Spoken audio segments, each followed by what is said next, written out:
Hello. Hey, Keith. Good to see you. How are you today? I am well. Thank you for having me. Yeah, I'm glad that this thing worked because for some odd reason, Zoom hates me. Everything else is cool. Skype, the StreamYards, but Zoom, it always craps out. So Good, it works for you today. That's great news for me. I know, right? Like otherwise we're gonna have to reschedule for like the Oh 15th yeah. time, which is okay. You know how these things work. So Yeah. So Anna, how's your day so far? I am well, thank you. Wonderful, wonderful. So Anna, would you like to tell me a bit about Rebel Crush and Rock Dance Theater? Sure. What do you want to know? In What the hell general, is what that? what what exactly are you doing and what you're trying to achieve through Rebel Crush and Rock Dance Theater?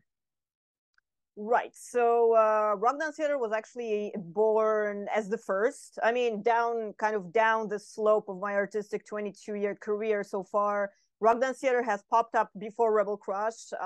In 2016, I got this, channeling inspiration to kind of connect and fuse, all of the things that I've pretty much been passionate about my whole life, which is physical theater, stage performance, fashion, obviously, and guitar driven, electric guitar and bass driven music. So I didn't know about the name like at the very beginning. It was just kind of like an idea. Oh, somehow it needs like a new kind of vision, a new development of my stage career. Pretty much, I've been producing and choreographing and performing ever since I was 6. So it kind of felt like an extension is needed, like a development and just adding more elements so that it's more fun, more complex, and it carries down kind of my vision of creating an original stage language that doesn't exist anywhere, because it doesn't. Rock dance theater is only one, which is a good thing. So that's essentially that. Rock dance theater is like a one-woman show with guests, depending on the production. I also do movement, direction, and choreography for music videos, for fashion shows. So kind of depending, Rock Dance Theater is the stage language and also my brand name and the umbrella of it all. And Rebel Crush is the latest kind of project. It's been born a year ago. I think April or May 2021. So still across the latest course of the pandemic. And that's like the side of me that is more metal. It's a little bit more sophisticated, a little bit more elegant, if you will, and it's very much more bass driven. So it's kind of like an extension, a wing of Rock Dance Theater. Originally, it's just another kind of Mhm. shelf, if you will, another stylistic, another aesthetic, and that's like both of them are constantly in progress in the sense of what it is and where it's supposed to be, what kind of festivals, what kind of other artists involvement, because I'm a freelance. I collaborate pretty much, with everybody in the sense of, cool people and people that are kind of within my tribe in the sense of similar ways of thinking and creativity and fusing things that haven't been fused in that way before. So yeah, it's a whole thing. Amazing. Amazing. Doesn't answer at all, but it's hard to imagine. But I know it's okay. Awesome. And recently you celebrated 22 years of your artistic anniversary. So I want to know what you went through all these 22 years. And you said recently you started on Rock Dance Theater and Rebel Crush. So how did you start and what did you went through in the last 22 years of your life in this artistic development? Yeah, so like you said, correct. This whole year, essentially, 2022, is about celebrating, which is a funny kind of, well, not coincidence. I think everything is pre-planned. It's just like a perfect accentuation that year 2022 is the year of my 22nd artistic anniversary, and I did start off very young on the artistic path, on the creative path. I was always, like a free spirit and pretty much a lot of energy, just kind of get it out, be in front of people, get attention, just whatever it was at the time when I was a tiny little kid. I either dry ice figure skating somewhere on the carpet in Las Vegas, because I was raised in San Diego, California as a kid. I was born in Europe. I was born in Warsaw, but I think the first kind of steps in front of an audience, any kind of audience, was actually in Las Vegas. So And then it was kind of directed initially. My mom took me to class just to kind of get the energy out. And I started off with modern dance, modern jazz dance and musical, but very fast, jazz hands and this kind of, bubbly and happy kind of expression wasn't my thing. I was always a little bit more mature for my age, more darker things interested me. I was more into the raw, the organic, the rebellious kind of side of things. Hence, Rebel Crush down the line is like a perfect example of that. And so I initially started dancing and performing under other people's direction and production. But very early on, when I was 11, I actually stage debuted my very first piece called Lost, ... question mark. That was how it was programmed. And funny enough, ironically enough, it was in one of the most darkest and gruesome styles called Japanese Buto dance. If anyone of your viewers or you're familiar, Keith, it was the complete opposite stream of the kabuki theater, this perfect, beautiful aesthetic, which happened after the nuclear bombing. So kind of a weird stage language for an 11-year-old, but I guess that's what I kind of had to say. So that was first. And from that, it kind of kicked off. When I was 16, I did a university course at the Cultural Ministry in Poland for contemporary dance instructor, which essentially was a 2-year kind of education that gave me a license to teach and to coach, but it ended with a full production that we had to each of us choreograph, produce, stage, and perform in. So that was that diploma, which was called Girls Just Want to Have Some Spine, which is a pretty funny title, inspired a little bit by Frida Kahlo, a little bit by also like a rock and roll and rebellious kind of vibe, a little bit about human morals, if you will. And then very quickly, I actually went, when I was 18, I did my final exams at school, and I headed out to Austria to essentially study dance at a university, which didn't last long because I was already in the process of being a semi-established artist, collaborating internationally across Europe. So I really wanted to pursue that. So essentially being at school with some of the teachers that, like Johannes Randolph or Rosalia Ortega Fernandez from Valencia, those people were my peers and my colleagues already because we were on stage together in productions. Either I was jumping as a guest to their productions or inviting them in. So it was like the weirdest, funniest thing being kind of, early on a creator amongst teachers. So essentially what happened, they kind of kicked me out. I kind of quit. But the next year, I was a guest teacher, a guest instruction. So, it was the funniest thing. And, from that, it essentially kept up just blowing up and developing. I've been always teaching a lot at the very same time. So teaching and education and coaching and mentoring essentially artists for stage is what I love to do. I've always been doing that ever since. And the other side of my artistic career, actually, that is very closely linked. For those people that don't know, I'm actually a medical professional. I'm a Bachelor of Science with a graduate in physiotherapy, which, depending on the part of the world, is either physical therapy in the States or chiropractic, but all of that kind of fused together. In Sweden, it's naprapat, for example.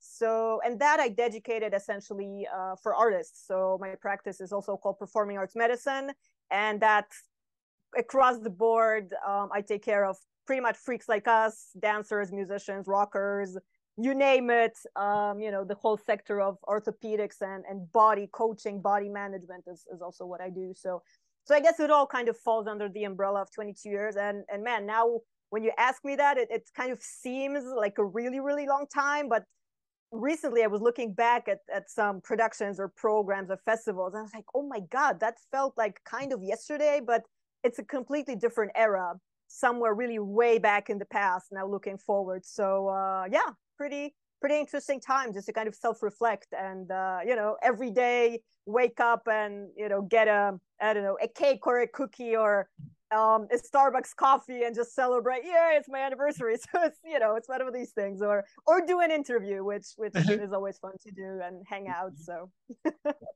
awesome, Anna. And you talked about the health of rock stars. They're on the road, yep. touring throughout the year. And what exactly are you trying to do with this rock star health? So what do they get out of it, and what is that you are offering them? Yeah, so essentially it's a very complex attitude, which is also a mixture of my experience both in medicine and performing my whole life. So the techniques do vary from what you would normally understand going to the doctor, going to an appointment, and just kind of, hello, how may I help you? It's very specific, concerning the lifestyle, the wear and tear, the movement patterns, drummer, bass player, ballet dancer. So what I do is I provide a whole complex spectrum from kind of analysis, diagnostics, and then body work, manual work, or I use my tiny little instruments. I actually have them. No, I have them in my bag, ready to go out the door. Essentially, it's prolonging rockers to rock in their longevity, to prevent injuries and to also gain their own knowledge and understanding that the initial instrument is not the super cool Ibanez or Jackson bass. It's actually your own body and your own instrument. So if you start with that, everything else kind of follows, and you can pretty much rock your whole life, staying healthy, injury free, because as we know, life of a rocker is a completely different, or a metalhead, depending, because your program is metalheads forever. So I'm not sure if it falls under the category for metal or rockers, but essentially the whole industry as we understand it, people just wanting to rock out, be in traveling, be on tour. So providing all of that, and also education is a huge part. I have a whole series of so-called body management clinics, which, if you remember, like Hardkey used to organize these guitar and bass clinics. It's essentially that, just giving tips and practical kind of exercises and little tests, auto tests, biofeedback, info to musicians or anyone that I work with, on their health, on any problem, from trauma through chronic migraines, digestive systems, kind of across the board in a very holistic way. So yeah, pretty much that. Great. And how has the reach on your mission on this particular project has been? So do a lot of musicians reach out to you, and how is it happening now? Yeah, it's still developing and growing, because quite honestly, the awareness of it is very, very little. Like recently, like over a month ago, I issued an article for Bass Musician magazine that was speaking exactly that. And like the first quote of the article that I wrote is, every almost conversation with a band manager or tour manager or producer is, so why don't you have a full-time on-board physio for your tours? And then the whole discussion kind of unraveled. Yeah, because it's budget, because it's money, because we have someone coming in as a jump in from city to city, and that's exactly where I go, look guys, it doesn't work, because it doesn't have consistency, because you cannot work like that. If you understand what a rocker's lifestyle is, it's so demanding as a highly athletic sport. So number one, the biggest challenge for me, always, and this is exactly why I love doing these talks, interviews, chats, what have you, is to spread awareness, is to spread the word that it's exactly like sports medicine. When you have one player, let's say, and you have like 5 or 6 people of staff, coach, nutritionist, trainer, physio, doc, whoever, around one person. Why? Exactly so that he can perform to that high level, to cheer the crowds, and also to be there as long as we see legacy artists nowadays, well, nay one, work that long, because number one, they have proper management, they have proper understanding, proper awareness, but they also have specialists. And quite honestly, it is quite rare that bands or artists have that, depending on the genre. Of course, I'm very generalizing right now. We went into the details. It's somewhere down the line, it does come down to a weird kind of sense that money is the most important. Well, if you do cut money on something that is as essential as a player's, as a performer's, as a artist's health, it's not going to last long. I mean, trust me, sooner or later something is going to happen. And even this year, people going out on tour that I personally worked with, one fantastic guitar player that I cannot name, because there's a medical patient doc or physio confidentiality, but he told me, hey, like, first session of their world tour in Europe. The band is from the United States. Been quite a while over the decades that I had to have the pleasure to work with. And he told me a random massage therapist that came in did some super deep, super aggressive, massage or soft tissue work. And he completely fell apart. I mean, his whole compensation system, on top of the fact that he already had pre-existing massive wear and tear injuries from ever since he was a kid. So he really knew his body. He knew how to work with it. But literally, like a professional, quote unquote, I guess, came in and literally injured him. So that's like a huge red flag, in my world, where I'm a professional in medicine, but also my standards are very, very high. So when I spread that awareness and when people reach out to me, it's a lot of talking, it's a lot of explaining, and also showing them why my methods are more successful and different from what everybody else can offer, because it starts with the function. And by that, I mean, by function, it means that everything in the body is connected, number one. And number two, you need to really have an understanding that everybody of us is different in the sense of like a priority where it all starts. And it's usually not the place where you feel pain, not the place where you have an injury. It's somewhere else. And then it just, like a chain reaction. It goes down the line. And at some point you wake up and it's all of a sudden magically starts to manifest, because the very core of the problem, like the very base, like drum and bass, it starts with that for music. It starts essentially, like, for example, in the human body with the pelvis, which I laugh, the bass and the bass is kind of the same thing. You have to have the proper sound, but you need to have the gear, so to speak, and the structure in proper alignment and symmetry and so on. But yeah, enough of the medical babble. So far so good. Like, body management is a seminar that I've been teaching on and off for the last 12, 13 years, actually. Originally started and initiated in Austria with Johannes Randolph, a very good friend of mine, also professional choreographer, performer. And in the latest couple of years, I've really focused, probably because of, private kind of needs, because myself, I'm much more right now into composing and writing lyrics and playing bass and just being on that creative side of the world much more than going to dance class or working out, although a workout is clearly a natural part of my kind of regime to be able to do the wacky stuff that I do on stage that are unique and original to my language. But that's one element. But as a physio, as a medical professional, I've pretty much developed a big part of my telemed consultations, which pretty much work like this. Of course, it's hard to be an only specialist doing what I do with the whole planet, kind of to provide. I would love to be everywhere, in person and with bands full time on tour. That's one of the main goals and one of my main, essential dreams, to kind of be with the bands that I love, that inspire me also as an artist, but to be with them full time on tour, just across the board, just for months and months, prohibiting that element that they either don't have anybody taking care of them or they have someone random coming in. So that's one of the elements. But yeah, definitely the telemedicine, which developed over the course of the pandemic.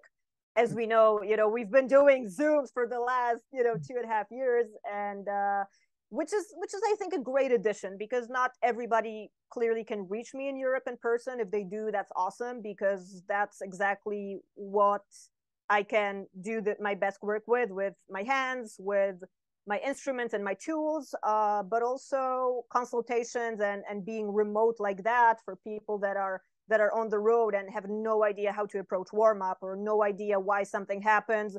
So the huge element of prevention and giving them information, how to survive on tour, how to eat, how to sleep, how to take care of all of things that normally would be, well, maybe not so significant, but when you're on tour, for example, a headache or a twitching ear or anything else like so benign might feel normal to normal people, but to people in the industry and artists that wake up every single day in a different city and need to be full gas 100% for thousands and millions of people. It's like, well, it's quite problematic if you gotta ramp up and perform. So that's also why I'm for to help with that. And always great, the more the word spreads and the more people hit me up, it's always just joy for me because I love doing it.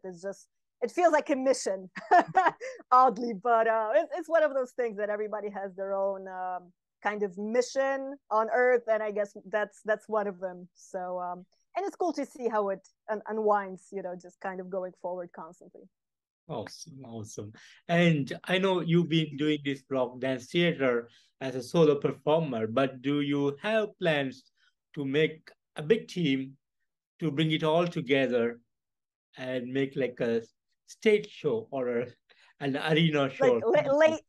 Lady Gaga or Metallica format. Yeah, I mean, of course, like down the line, I have a lot of time to kind of build that up. Actually the maximum team that we were, because also like I jump into like band collaborations every now and then. At least I did before the pandemic, and kind of halfway into the development of rock dance theater, of course, the world changed forever, and it kind of stopped all of us in our fields. But actually a funny part of the collaborations that were online that I started to jump in as a guest, I became an animated character as rock dance theater. So I was this cool animated chick, like one graphic designer, God, I'm not gonna remember his name, but for a band called SupremeUnbeing on EMP label group, they threw me in as a small cameo performance, also with David Ellefson, to do my thing, within their music video. And it turned out super cool. I mean, the guy was analyzing my moves and my weird choreography and, like, bending backwards somewhere with a guitar or a bass, which I'm famous for. And yeah, he did that super cool video. It's on their channel on YouTube if everybody wants to show that, or we can throw in the link. So that was super fun to do 2 years ago. And also this year, I also did a cameo that was animated with a super cool bunch of people for the Metal Against Coronavirus project by Jordi Hortas. And that was a slew of characters. I mean, anybody who's anybody. I mean, Dirk Van Buren from Megadeth was in, and Diva Nervosa. I mean, everybody. Like the list of talent was that long. And the guy did actually a clay motion, Sean, the artist that was doing it, was a clay motion. So I think it took him a year to do everything out of plastilene, all of the characters, all of the instruments. I mean, amazing work. Like I have no idea how the guy does it, but a lot of patience, a lot of work. So that was a super fun collaboration to do. So that's also that element that I love to do, music videos. But yeah, I mean, across the 5 years right now that Rock Dance Theater has been on this planet, I've had like a 5-piece cast maximum. And what's tricky about this, I'm a polymeter Swedish artist, so some of my people are in Sweden, some of my people are in the States, and some are kind of centralized Poland or Austria. So in the sense of bringing everybody together for rehearsal and for touring, as we know, is not the easiest to have a base, because as most of us artists nowadays, we're in a million projects. We do all sort of things, either teaching or doing side work, having a main band, a main project. So for that logistical reason, I mean, it's not an excuse, but it's just the reality that it's not completely simple to bring everybody together. But of course, somewhere down the line, I would love to put up a production, hell, with Lady Gaga, as a collab included. I was actually lucky to meet Gaga very, very briefly. I don't want to lie, the first Monster Ball tour she did in Europe, 2013, 14 maybe. And we had a super fun chat, very random kind of short experience at Arena O2 in Berlin. And I mean, I love Lady Gaga. Like, I don't care about what people say. Is she pop? Is she rock? Is she metal? I mean, she found her niche. She's a monster. She can sing, and she's a hardcore badass chick. So I mean, I just love her. So of course, there's a million plans in the sense of dreams and visions, and also a very long list of other artists that I want to co-collaborate with and bring Rock Dance Theater into their reality or bring them into mine. So quite honestly, the sky's the limit, and let's see how what the future brings and how it all ramps up. You know, my philosophy is always bigger, better, stronger with time. But at the same time, I have to say that over the last couple of years, my attitude and approach has kind of changed. I think, as for all of us, looking at things, it's great to look at the huge, bright future and have all of the visions that are just, you know, in thousands and millions and for huge arenas. But at the same time, appreciating and living like day by day, literally seeing what the day brings and kind of allowing it to come in instead of being stubborn on what I want to do, because it doesn't always work like that. It has to kind of properly align with time, with people, and I think there's a place for everything. So a very long answer to your short question, yes, of course. And you know, in between, I'm excited for anything that comes in and what all of a sudden I wake up with, because as you know, I don't know if you as well create or write in music, Keith, but with inspiration, it's never scheduled or scripted like people working, let's say, in the opera houses full time. They have a schedule, they have a budget, and they have to deliver, let's say, a full production or an opera or symphony within 3 months. Like, I know I could not do that. I was never constructed like that, and inspiration hits me at the weirdest times, usually in the middle of the night or when it's time for bed. It's always like, you know, a constant slew of just like channeling attack, like, oh my God, leave me alone, I want to sleep. So yeah, like those things just find you and they choose you, and it is a testament also with pretty much everything that I do, both in rock dance theater and rebel crush, even bass playing. I mean, the bass found me and chose me. I didn't choose that instrument per se. I started originally on electric guitar pretty late in 2016, which was the first kind of cool instrument to pick up, purely because I wasn't introduced to music as a kid.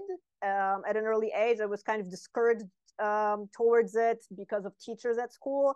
So I was kind of like, nah, not really for me. Like, I don't get it. I don't click with it. Of course, all my life I had connection with music and working with music and musicians, and with a very wide spectrum, not only rock and metal, but also world musics and soundtrack, and you know, didgeridoo from Australia and Tanzania, like Hun Hurtu from Mongolia, like all sorts of weird stuff that are so awesome. So yeah, I forgot what the question was. I digress.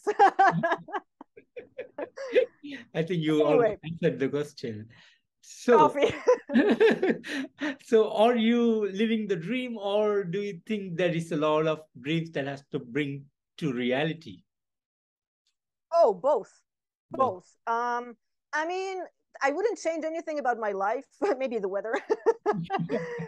No, I'm laughing. I mean, there's always space for improvement. I mean, even right now, this last month, I've been kind of being behind the scenes in the sense of detoxing from social media, doing different things in my private life, kind of focusing on being behind the scenes and not everyday posting or being somewhere or just like informing people about stuff.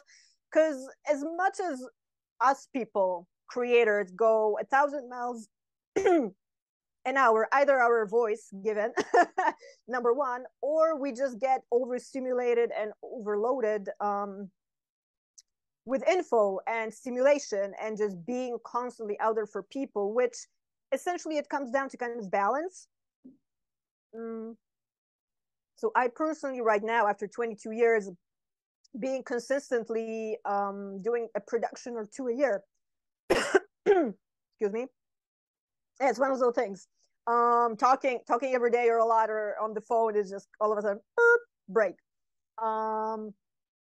Yeah, it kind of teaches me to self-reflect and look on the other side of things, kind of reevaluating, you know, watching other projects that I've done before, watching videos or looking at photos or analyzing those relationships, those collaborations, things that worked, things that went to complete hell for, you know, whatever reasons. It's always this yin and yang side of it. So it's interesting for me to right now kind of observe it and just chilling out and relaxing, not pushing myself until the next kind of inspiration moment comes, you know, and then I'm kind of back, you know, in the tumbling wheel, so to speak. So I think it's super important for all of us to kind of find that balance, because rock and metal is not everything every single minute of the day. There has to be other things as well to kind of balance you out. And for me, it's been always living kind of, in my dreams and in my head, and having constantly visions and being inspired by all sorts of things. And while you mature, and I can say that being a mature artist, kind of halfway there, and I'm laughing. I don't know if I'm even 1/3 into what I want to still achieve in life, and throw out there into the crowd for people to digest. I think it's important to kind of find also those balances where you change your perspective. Maybe that's the proper way of saying it. Just kind of see things from a different angle, because it's hard to be subjective. You can never really be. And it's not about kind of following what people say or trends or just reacting to approval. I mean, I've never done that.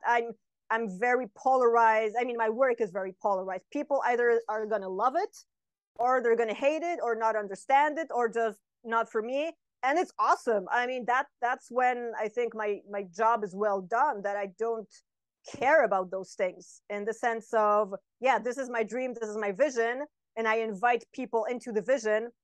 When they go to the show, I invite them into On Edge or Strings and Veins, and then here it is, digest it as you will, and it's all individual. It's all always kind of personal for everybody as an experience, but it's not that I am driven by that, or I care about critique in that sense. I mean, constructive criticism, yes, but in the sense of doing something for audience or applause or likes and subscribers nowadays, as we know in the digital era, that's been never me.